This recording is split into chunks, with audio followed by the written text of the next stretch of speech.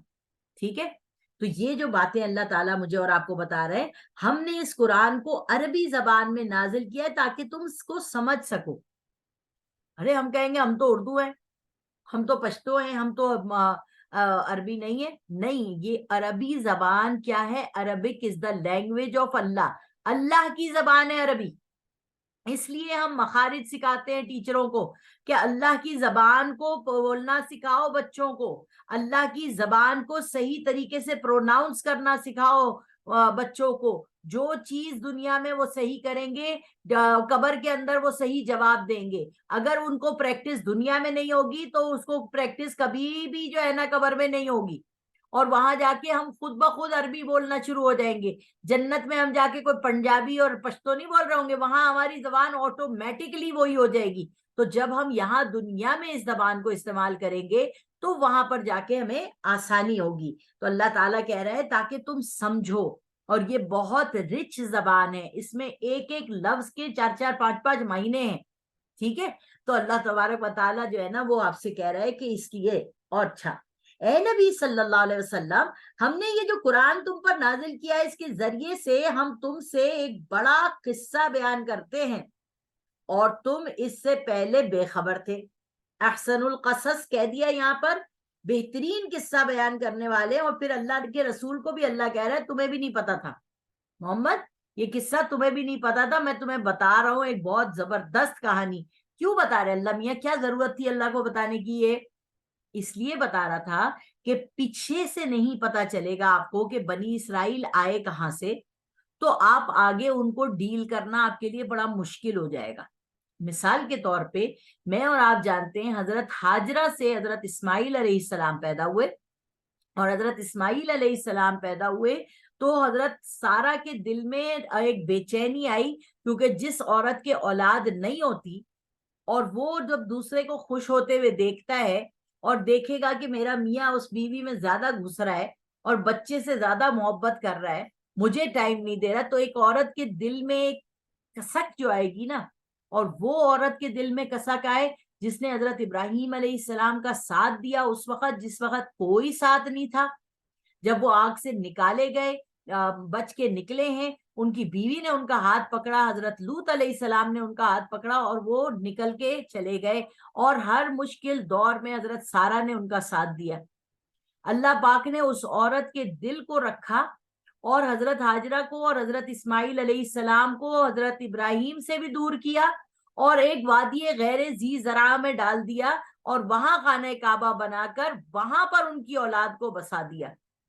حضرت سارہ جو تھی وہ اپنے میاں کے ساتھ رہتی رہی، مگر ان کو یہ تھا کہ میرا میاں میرے ساتھ ہے، میرے ساتھ ہے. اور کیا وہ نیک خاتون تھی کہ اللہ تبارک و تعالیٰ نے فرشتے بھیجے جو لوط علیہ السلام کی قوم کو جو غلط کام کر رہے تھے عذاب دینے کے لیے آئے تھے. پیچھے ہم پڑھ کے آئے ہیں یہ سارا قصہ. تو اس وقت ان کی بیوی کھڑی ہوئی تھی حضرت سارہ، اور انہوں نے فرشتوں نے خوشخبری دی کہ ہم آپ کو اسحاق و یعقوب، اسحاق علیہ السلام یعنی ایک بیٹے کی بھی بشارت دے رہے ہیں اور ہم آپ کو ایک پوتے کی بھی بشارت دے رہے ہیں. تو یہ وہ بیٹا ہے اسحاق جس کا بیٹا ہے یعقوب، جس کے بیٹے ہیں یوسف. سمجھ میں آ رہی ہے؟ یہ وہ نسل ہے. جب تک آپ اس چیز کو نہیں سمجھیں گے تو تب تک آپ کو قرآن مجید کی یہ صورتیں سمجھ میں نہیں آئیں گی. ٹھیک ہے، حضرت سارہ نے اپنے ماتھے کو پیٹ لیا اور انہوں نے کہا ساری زندگی بانجھ رہی، اب میں بڈھی پھوس ہو گئی، ختم ہو گئی، میری پیریڈز بھی ختم، میرا بچے کو پالنے کا سٹیمنا بھی ختم، سب چیز ختم ہے مجھ میں، میرا میاں بھی بوڑھا نرا ہو گیا، اب کیسے بچہ ہوگا؟ تو اللہ تعالیٰ کیا فرما رہے ہیں؟ اللہ تبارک و تعالیٰ فرما رہے ہیں تعجبین من امر اللہ، تم تعجب کر رہی ہو اللہ تعالیٰ کے امر پہ. تمہارے ساتھ تو کتنے بڑے بڑے قصے ہوئے ہیں، تمہارے میاں کو تو اللہ نے کیسے کیسے آزمایا، کیسے کیسے اللہ تعالیٰ نے اس کو چیک کیا ہے، تم نے کیسے کیسے رستوں پر اپنے میاں کا ساتھ دیا ہے، تم اس کے ساتھ کھڑی رہی ہو. ہم تم پہ سلامتی بھیج رہے ہیں، اور اللہ تعالیٰ نے یہ وقت رکھا تھا تمہارے بیٹے اسحاق کے آنے کا اور تمہارے پوتے یعقوب کے آنے کا. یہ ہے وہ سورت. اس کو قرآن کو غور سے ڈیپتھ میں یوں سمجھنے کی ضرورت ہے کہ یہ ہے وہ سورت جس میں اللہ تبارک و تعالیٰ کیا بتا رہا ہے کہ سورت البقرہ کا ہم پڑھتے ہیں. دیکھیں آخری رکوع پہلے سپارے کا جو آخری رکوع ہے اس میں اللہ تبارک و تعالیٰ یعقوب علیہ السلام کو جب موت آ رہی ہے تو وہ کیا فرما رہا ہے؟ ام کنتم شہداء اذ حضر یعقوب الموت. کیا تم اس وقت حاضر تھے جب یعقوب علیہ السلام کو موت آ رہی تھی؟ اذ قال لبنیہ ما تعبدون من بعدی. انہوں نے کیا کہا؟ اپنے بچوں سے پوچھا میرے بعد تم کس کی عبادت کرو گے؟ ہیں کس کی عبادت کرو گے؟ تو بیٹوں نے کیا کہا؟ قالوا نعبد الہک و الہ آبائک. ہم عبادت کریں گے آپ کے رب کی اور آپ کے باپ دادا ابراہیم علیہ السلام کے رب کی، اسماعیل علیہ السلام کے رب کی، اسحاق علیہ السلام کے رب کی، اور جو الہ واحد ہے. وَنَحْنُ لَهُ مُسْلِمُونَ. اور ہم سارے کے سارے مسلمان ہیں. سمجھ آ رہی ہے بات کی؟ یہ مسلمان نام ابراہیم علیہ السلام نے رکھا ہے. یہ حضرت سارہ کے بیٹے یعقوب اسحاق علیہ السلام کے بیٹے ہیں یعقوب علیہ السلام. ٹھیک ہے. اور اس صورت کے اندر باپ کیسا شفیق اور مہربان اور کیسا دوست ہوتا ہے اپنے بیٹے کا وہ بتایا گیا ہے. باپ کیسا رازدار ہوتا ہے اپنے بیٹے کا وہ اس صورت میں بتایا گیا ہے. یہاں پر اللہ تبارک و تعالیٰ کیا کہہ رہے؟ تلک امۃ قد خلت لہا ما کسبت وَلَكُمْ مَا كَسَبْتُمْ وَلَا تُسْأَلُونَ عَمَّا كَانُوا يَعْمَلُونَ. یہ سورۃ البقرہ کی آیت نمبر 134 اور 33 کہ اس میں اللہ تعالیٰ کہہ رہے ہیں وہ ایک جماعت تھی جو گزر گئی، ان سے ان کے اعمال کے بارے میں پوچھا جائے گا اور تم سے تمہارے اعمال کے بارے میں پوچھا جائے گا. تم سے ان کے اعمال اور ان سے تمہارے اعمال نہیں پوچھے جائیں گے. سمجھ آ رہی ہے بات کی آپ کو؟ تو یہ بات آپ کو یہاں پر سمجھ آنی چاہیے کہ یہ کس کا قصہ پڑھ رہے ہیں. ابراہیم کے بیٹے اسحاق کے بیٹے یعقوب یعنی حضرت ابراہیم کی دوسری نسل کے بارے میں ہم یہ بات پڑھ رہے ہیں جس کی نسل سے سارے بنی اسرائیل بنیں گے. بنی کہتے ہیں بیٹے کو، اسرائیل کہتے ہیں رات کو سفر کرنے والے کو. تو یہ رات کو سفر کرتے تھے اس لیے ان کا نام بنی اسرائیل بن گیا. بعد میں انہوں نے اپنا نام یہودی رکھ لیا، بعد میں انہوں نے اپنا نام عیسائی رکھ لیا، بعد میں یہ سارے کے سارے مختلف دینوں پہ ہو گئے، ورنہ سارے کے سارے جو ہے نا وہ قرآن کہتا ہے ایک ہی دین پر، ایک ہی چیز پر تھے. اب یہاں بتایا اے نبی ہم نے یہ جو قرآن تم پر نازل کیا ہے اس کے ذریعے ہم تم کو ایک بہت عمدہ قصہ بیان کرتے ہیں اور تم اس سے پہلے بے خبر تھے. جب یوسف نے اپنے باپ سے کہا اے ابا جان میں نے خواب میں 11 ستارے، سورج اور چاند دیکھا ہے، دیکھتا کیا ہوں کہ یہ مجھے سجدہ کر رہے ہیں. اب یہاں پر جو ہے نا چیز جو ہم نے سیکھی وہ کیا ہے کہ باپ اور بیٹے کی ریلیشن شپ ایسی ہونی چاہیے کہ بیٹے کو اپنے باپ کو ہر بات بتا دینی چاہیے. کیا آج میرا اور آپ کا بیٹا اپنے باپ سے ہر بات کہہ سکتا ہے؟ کیا بیٹی اپنی ہر بات اپنے باپ سے شیئر کرتی ہے، اپنی ماں سے شیئر کرتی ہے، یا اس کو کسی دوست کی ضرورت پڑتی ہے کہ وہ اس کو بتائے؟ تو یہاں پر سے جو ہے نا آپ ایک چیز کو سیکھ لیں کہ ہمیشہ خواب جو ہے وہ حضور نے فرمایا کہ نبوت اب ختم ہو گئی مگر نبوت کا 46واں حصہ جو ہے وہ سچے خواب ہیں، اچھے خواب ہیں، سترے خواب ہیں. اور خواب کے لیے تعبیر کے لیے دعا مانگی گئی ہے کہ اے پروردگار تو مجھے تعویل خواب کی سکھا دے، مجھے تعویل خواب کی بتا دے کہ میں بتا سکوں کہ خواب کا مطلب کیا ہے. ٹھیک ہے. تو یہاں پر اللہ تبارک و تعالی ایک بیٹے سے اپنے باپ کو یہ بتوا رہا ہے کہ ابا جان میں نے ایک خواب دیکھ لیا ہے کہ 11 ستارے ہیں، سورج بھی ہے اور چاند بھی ہے، میں دیکھتا ہوں کہ وہ مجھے سجدہ کر رہے ہیں. اب باپ نے اس کی تعبیر کیا بتائی؟ باپ نے تعبیر نہیں بتائی، باپ نے اس کی تشریح بتا دی. ٹھیک ہے. تشریح کیا بتائی؟ باپ نے کہا بیٹا اپنے خواب کا ذکر اپنے بھائیوں سے نہ کرنا، نہیں تو وہ تمہارے حق میں کوئی فریب کریں گے.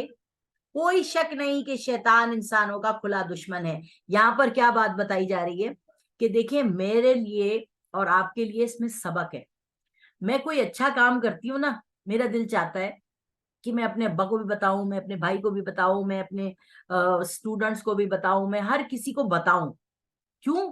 کیونکہ میں نے ہمیشہ یہ غلطی کری. جو میں نے غلطی کی ہے میں اس کو آپ کو بتاؤں گی تاکہ آپ وہ غلطی نہیں کریں. میں نے یہ غلطی یوں کی کیونکہ اللہ نے قرآن میں کہا سورۃ الضحیٰ میں وَأَمَّا بِنِعْمَةِ رَبِّكَ فَحَدِّثْ, کہ ہم نے آپ کو جو نعمتیں عطا کی ہیں اس کو بیان کیجئے. اس آیت کا مطلب کیا تھا؟ اس آیت کا مطلب یہ تھا کہ جو قرآن کی نعمت ہم نے آپ کو دی ہے اسے بیان کیجئے. سمجھ آ رہی ہے؟ فَبِذَلِكَ فَلْيَفْرَحُوا هُوَ خَيْرٌ مِّمَّا يَجْمَعُونَ, کہ جو کچھ تم جمع کرتے ہو, جو کچھ تمہیں حاصل ہوا ہے, اس میں سب سے بہترین چیز جو حاصل ہوئی ہے وہ قرآن ہوا ہے. اور قرآن کیا کہہ رہا ہے؟ قرآن کیا کہہ رہا ہے؟ خَيْرُكُمْ مَنْ تَعَلَّمَ الْقُرْآنَ وَعَلَّمَ, کہ بہترین لوگ وہ ہیں جو قرآن پڑھتے ہیں اور پڑھاتے ہیں. یہ ہے وَأَمَّا بِنِعْمَةِ رَبِّكَ فَحَدِّثْ, کہ اپنی جو نعمتیں اللہ نے تمہیں دی ہیں اس کو بیان کرو. میں اس کا مطلب مفہوم کیا سمجھی تھی کہ اگر میرے 5 شاگرد اور بڑھ گئے میں وہ بتا دوں سب کو. اگر آج میری 25 برانچیں ہیں اس وقت پورے پاکستان میں, وہ بتا دوں میں سب کو. ٹھیک ہے, آج اگر میرے پاس یہ اچیومنٹ ہو گئی ہے کہ میں نے فلانی چیز کر لی ہے, میں بتا دوں سب کو. یعنی میں یہ کرنا چاہتی ہوں کہ میں فیوچر میں جو ہے وہ ایک بہت بڑا اپنا جامعہ کی لیگیسی چھوڑنا چاہتی ہوں, اور میں یہ کرنا چاہتی ہوں, میں وہ کرنا چاہتی ہوں, میں اپنی بیٹی کو حافظ قرآن بناؤں گی, میں اس کو جانجی بناؤں گی, میں اس کو یہ کیا ہے؟ میں نے جو دل میں سوچا میں نے وہ بیان کر دیا اپنے بہن بھائیوں سے, اپنے لوگوں سے, اپنے ملنے جلنے والوں سے. تو کیا ہوا؟ اللہ تعالیٰ یہاں پر حضرت یعقوب علیہ السلام کی زبانی بتا رہا ہے, بیٹا اپنے بھائیوں کو مت بتانا, ورنہ وہ تمہارے حق میں کوئی چیز غلط کر دیں گے. کیوں؟ کیونکہ وہ دیکھ رہے تھے کہ میرے 10 بیٹے جو ہیں وہ یوسف سے جلتے ہیں. اگر وہ دیکھیں گے کہ یہ 11 ستارے اور سورج اور چاند یہ بتائے گا, یہ بچہ ہے چھوٹا ہے, اپنے بڑے بھائیوں سے پیار کرتا ہے, یہ بتا دے گا, تو اس کے بچے جو بھائی جو ہے نا وہ اس کے خواب کو پھلکے میں اڑا دیں گے. سمجھ میں آ رہی ہے؟ تو باپ اپنے بیٹوں کو, بچوں کو یہ بتائے کہ یہ بندہ صحیح ہے, یہ بندہ غلط ہے, یہ بندہ ایسا ہے, یہ بندہ ویسا ہے, بیٹا اس سے یوں بچ کے رہنا, اس سے یوں بچ کے رہنا, اس طرح سے کر. یہ تربیت ہے جو ہمیں اور آپ کو کرنی ہے. تو میں نے کیا کیا, میں نے بہت ساری غلطی یہ کی کہ میں اپنی جو اچیومنٹس تھیں, جو میرے کو خوشیاں نصیب ہوئی, وہ میں نے بتائی, میں ابھی بھی بتاتی ہوں. ٹھیک ہے, اور اللہ بھروسے بتاتی ہوں, جو نظر لگنی ہوگی لگے, جو نہیں لگنی ہوگی نہیں لگے گی. مگر کیا ہوا, اس کی نتیجے میں کیا ہوا کہ 25 لوگ ہونے کے باوجود بھی وہ 25 نافرمان نکل رہے ہیں. سمجھ میں آ رہی ہے؟ وہ مجھے پریشان کر رہے ہیں, وہ مجھے دکھ دے رہے ہیں, میں ان کے لیے اچھا کرنے کی کوشش کر کے اپنے آپ کو ہلکان کر رہی ہوں, مگر وہ مجھے دکھ دیے چلے جا رہے ہیں, وہ میرے سٹینڈرڈ پہ نہیں آ رہے. تو دنیا میں مجھے کہنے میں بڑی مزہ آ رہا ہے کہ 25 شاخیں ہیں, مگر وہ 25 لوگوں نے میری صحت خراب کر دی. کیوں ہوا یہ؟ اس لیے کیونکہ میں نے نظر لگوا دی. سمجھ میں آ رہی ہے؟ میں نے کیا کیا, میں نے نظر لگوا دی. میں نے اپنی اس اچیومنٹ کو لوگوں کو بتانے کے بعد ایسا کام کرا کہ میرے ہی لوگوں میں فتنہ برپا ہو گیا. سمجھ آ گئی بات؟ یہ چیز ہے جس سے اللہ تعالیٰ نے حضرت یعقوب کے ذریعے یوسف علیہ السلام کو کہا مت بتانا. ٹھیک ہے, تو اپنی اگر آپ کو کوئی بھی خوبی خوشی مل رہی ہے تو کوشش کریں اس کو اپنے پاس سنبھال کے رکھیں, چھپا کے رکھیں. جب وہ چیز ظاہر ہو جائے تب اس کو بتا دیں, تاکہ جو ہے نا آپ کو اللہ تبارک و تعالیٰ پہلے اپنی خوشی کو خود جذب کرنے کی توفیق دے. اس کے بعد جب آپ کے اندر جذب ہو جائے گی, پھر آپ جب دوسرے سے بیان کریں گے تو وہ بات آپ کی زیادہ پر اثر ہوگی. اب یہاں پر حضرت یعقوب علیہ السلام اپنے بیٹے کو انہوں نے کہہ دیا کہ مت کرنا ایسا, کہ کھلا دشمن ہے, کوئی بھی برائی کر سکتا ہے تمہارے لیے, کوئی بھی تمہارے لیے خرابی کر سکتا ہے. وَكَذَلِكَ يَجْتَبِيكَ رَبُّكَ, اور اسی طرح تمہارا رب تم کو برگزیدہ اور ممتاز کرے گا. یہ تعبیر بتا رہے ہیں, وہ تعبیر کے الفاظ کے جو مفہوم ہے وہ نہیں بتا رہے, اس کی تشریح بتا رہے ہیں کہ اسی طرح تمہارا رب تم کو برگزیدہ اور ممتاز کرے گا اور خوابوں کی تعبیر کا علم سکھائے گا. آیت نمبر 21 ہے نا اسی سورت کی, آیت نمبر 6 ہے. آیت نمبر 21 جو ہے نا اس میں یہاں پر دیکھیے کیا ترجمہ لکھا ہوا ہے. وَكَذَلِكَ مَكَّنَّا لِيُوسُفَ فِي الْأَرْضِ وَلِنُعَلِّمَهُ مِنْ تَأْوِيلِ الْأَحَادِيثِ وَاللَّهُ غَالِبٌ عَلَى أَمْرِهِ وَلَكِنَّ أَكْثَرَ النَّاسِ لَا يَعْلَمُونَ, اور تاکہ ہم اس کو خوابوں کی تعبیر کا علم سکھائیں, اور اللہ تو اپنے کام میں غالب ہے لیکن اکثر لوگ نہیں جانتے. سمجھ میں آ رہی ہے؟ یہاں باپ نے اپنے بیٹے کو جو بتایا تھا کہ تمہیں خوابوں کی تعبیر کا علم عطا کرے گا اللہ, وہاں اللہ تعالیٰ آیت نمبر 21 میں بتا رہا ہے کہ ہم نے اس کو عطا کی تھی. ٹھیک ہے, اور پورا کرے گا تم پر اور یعقوب کے خاندان پر اپنا انعام. یہ باپ پہلے سے بچے کو بشارت دے رہا ہے کہ میرا جو خاندان ہے, یعقوب کا جو خاندان ہے, اس میں تمہارے یہ جو 10 بیٹے ہیں, ٹھیک ہے, یعنی 11واں بنیامین کو ملا کے جو 11 بیٹے ہیں نا, وہ سب کے اوپر اللہ تعالیٰ تمہارے ذریعے ایک انعام کرے گا. ٹھیک ہے, اب وہ کیا انعام کرے گا یعقوب علیہ السلام کو نہیں پتا. ٹھیک ہے, جیسا کہ اس سے پہلے تمہارے دادا پر انعام کیا یعنی اسحاق علیہ السلام پر, اور ابراہیم علیہ السلام یعنی ابراہیم علیہ السلام اور اسحاق پر اپنا انعام پورا کر چکا ہے. ٹھیک ہے, بے شک تمہارا رب سب کچھ جاننے والا ہے, سب کچھ حکمت سے کرنے والا ہے. ٹھیک ہے, اب یہاں پر ایک چیز آپ نے یہ سمجھنی ہے, کافی ٹائم ہو گیا, یہ چیز سمجھنی ہے آپ نے کہ دیکھیے خوابوں کی تعبیر کا علم کیا ہے. خواب کی تعبیر کا علم یہ ہے کہ اللہ تبارک و تعالی نبوت کے 46ویں حصے میں سے آپ کو ایک خواب دکھاتا ہے. اب آپ کو خواب دیکھنے کے لیے نیک اور بد ہونے کی ضرورت نہیں ہے, آپ انسان ہیں, آپ کو ایک خواب آتا ہے.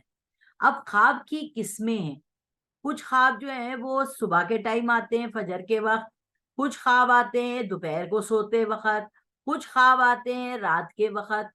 اب کچھ خواب آتے ہیں جو اصل میں خواب ہوتے ہیں, اور کچھ خواب ایسے ہوتے ہیں جو آپ نے فلمیں دیکھی ہوتی ہیں, وہ ان کی شکل میں آپ کو ہیرو بنا کر اس پورے فلم کے اس میں چلا دیتا ہے. ٹھیک ہے, کچھ خواب ایسے ہوتے ہیں جن کی تعبیر ہوتی ہے رخ روشن کی طرح, کچھ خواب ایسے ہوتے ہیں جن کی تعبیر 7 سال میں پوری ہوتی ہے. ٹھیک ہے, کچھ خواب ایسے ہوتے ہیں جن کی تعبیر نہیں ہوتی بلکہ صدقہ دے دیا جائے تو وہ خواب کی تعبیر آپ کی ٹل جاتی ہے. اب آپ ایک بات کو یہاں پر یاد رکھیے کہ ہم جب کوئی خواب دیکھتے ہیں, اور حضور صلی اللہ علیہ وسلم کے زمانے میں جب کوئی خواب دیکھتا تھا تو فجر کی نماز کے بعد حضور بیٹھتے تھے اور صبح صبح ان کے خواب سنتے تھے اور اس کو تعبیر بتا دیا کرتے تھے. ٹھیک ہے, خواب جب کوئی دیکھتا ہے تو وہ اکثر مجھے بھی فون کرتا ہے, الحمدللہ اللہ تبارک و تعالیٰ نے مجھے بھی یہ چیز نصیب فرمائی ہے, تو وہ فون کرتا ہے کسی اور کا خواب سنانے کے لیے. تو خواب ہمیشہ اپنا خواب خود سنانا چاہیے, کسی اور کو نہیں کہنا چاہیے کہ میرا خواب فلانے سے پوچھ لو, جس کی مثال میں آپ کو دیتی ہوں, اس کے بعد انشاءاللہ ہم اپنے اس کلاس کو بند کریں گے. ایک بہت بڑی بادشاہزادی تھی, انہوں نے ملکہ عالیہ نے خواب دیکھا. خواب کچھ ایسا تھا کہ اس نے دیکھا کہ میرے پرائیویٹ پارٹ میں سے ایک ہاتھی برآمد ہو رہا ہے. ٹھیک ہے, اس نے یہ خواب دیکھا اور اس نے کہا یہ تو بڑا بےہودہ خواب ہے, میں کسی سے کیسے پوچھوں. اس نے اپنی ماسی سے کہا کہ بھئی تم باندی جاؤ, یہ خواب جو ہے نا وہ فلانے جو بزرگ ہیں ان سے خواب کی تعبیر پوچھو, اور بتانا نہیں کہ میں نے دیکھا ہے, یہ کہنا کہ تم نے دیکھا ہے خواب, تو جو وہ تعبیر بتائے مجھے بتا دینا. یہ عورت بھاگتی بھاگتی گئی اور جا کے اس نے خواب بتایا کہ میں نے ایسا خواب دیکھا ہے, تو کیا اس کی تعبیر کیا ہے. تو ان عالم صاحب نے کہا کہ تمہاری حیثیت نہیں ہے کہ تم یہ خواب دیکھ سکو. کیا پتا چلا, حیثیت کے مطابق بھی خواب آتے ہیں. سمجھ آ رہی ہے, آپ کی حیثیت کے مطابق بھی آپ کو خواب آتے ہیں. اگر آپ کوئی بڑی چیز ہیں اور آپ کو خواب آ رہا ہے تو پھر آپ کو آپ کی حیثیت کے مطابق خواب آیا ہے, وہی آپ کو اس صورت میں پتا چلے گا.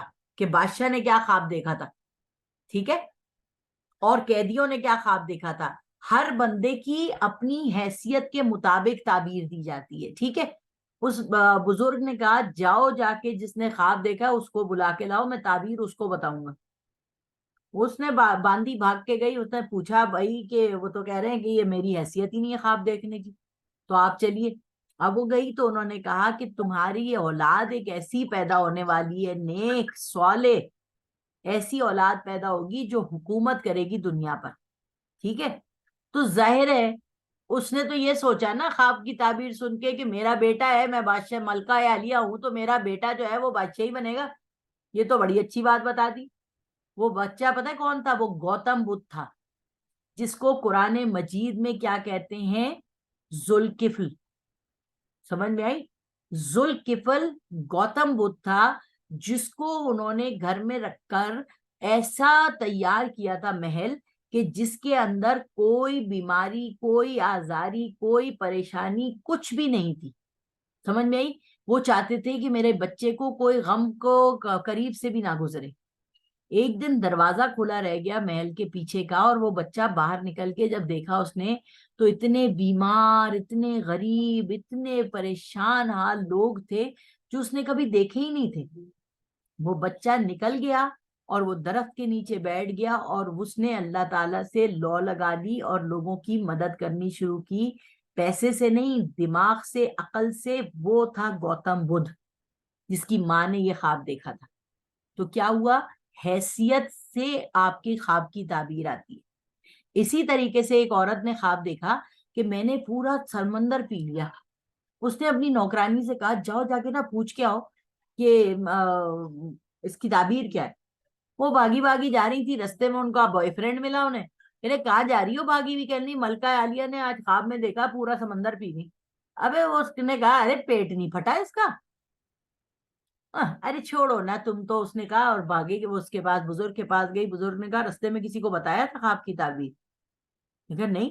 کہنے بتائی تھی تم نے, جو اس نے کہا تھا نا وہ ہو گیا. وہ گھر گئی, اس عورت کا پیٹ پھٹ گیا تھا, وہ مر گئی. سمجھ میں؟ تو کیا بتانا کیا چاہ رہی ہوں آپ کو کہ جو لوگوں کو خواب کی تعبیر نہیں پتا, آپ ان کو اپنا صبح صبح اٹھ کے خواب بتاتی ہیں اور وہ تعبیر آپ کو کچھ بھی دے دیتے ہیں. وہ تعبیر ایسی ہے, حضور نے فرمایا جیسے چڑیا کے پروں میں, پنجوں میں کوئی چیز ہو اور وہ چڑیا اپنے پنجے کھول دے, وہ چیل پنجے کھول دے تو وہ چیز گر جائے گی.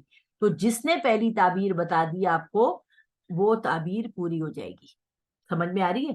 جب اس طرح کی چیز ہے تو اپنے خوابوں کو, اپنی باتوں کو, اپنی چیزوں کو اپنے اندر رکھنے کی توفیق مانگیں.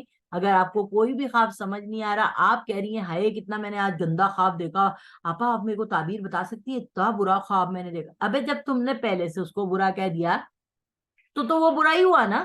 تو اس لیے اللہ تبارک و تعالیٰ نے مجھ کو بھی اور آپ کو بھی سمجھایا ہے کہ ایسی بات نہ کرو کہ جس کی وجہ سے تم کو کوئی مشکل اور پریشانی پیدا ہو جائے. تو میں امید کرتی ہوں کہ جو کچھ بھی میں نے آج آپ کو پڑھایا ہے, سمجھایا ہے, اس کو آپ لوگ اپنے دل و دماغ میں رکھیں گی, اور انشاءاللہ العزیز ہم اس کو باقاعدہ سورت کو کل اچھی طریقے سے پڑھیں گے اور ٹائم پہ پڑھیں گے کوشش کر کے. اور وآخر دعوانا ان الحمدللہ رب العالمین. دعا کون کروا رہا ہے؟ جلدی سے کروا لے. اللہ تعالیٰ جی جان جی کو حضرت صاحب اور ان کی بیٹی زکیۃ الرحمان کو ذہنی جسمانی روحانی صحت عطا فرمائے. آمین. تمام میٹھے رشتوں سمیت ہم تک سمیت ہماری ساری زندگی میں اللہ تعالیٰ جان جی حضرت صاحب کا سایہ ہم سب پر اور بیٹی زکیۃ الرحمان پر تا دیر قائم رکھے. آمین. اللہم ربنا آمین. آمین. جزاک اللہ خیرا. اللہم اغفر لعمتک زکیۃ الرحمان واعف عنہا وارحمہا. السلام علیکم ورحمۃ